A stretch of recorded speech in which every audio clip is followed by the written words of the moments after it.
Welcome back to Rich with AI. Today we're showing you something super practical. How to make personalized sheet of tickets or coupons right inside ChatGPT. No Canva, no Google Docs templates, no fancy software. Just ChatGPT? We're talking custom tickets, like testing passes, reward coupons, or even lunchline fast passes. Let's pretend we need reminder tickets for students who have to report to testing tomorrow on Tuesday, November 11th, in the library. So give ChatGPT a size. Make a portrait sheet with little half-index card-sized tickets that say, Example, testing, November 12th, location, library, bring Chromebook. Put these students on different cards with a testing illustration for decoration. okay, let's click Create Image and hit Enter and see what we get. Look at that.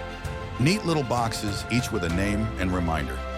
You can go even further and make reward coupons, extra recess, homework pass, event tickets, STEM fair entry, reading badges with QR codes. ChatGPT generates for each student. If you found this helpful, hit that like button, subscribe, and tell us what kind of AI tip you want to see next. Let's stay ahead of the AI curve and always stay rich with AI.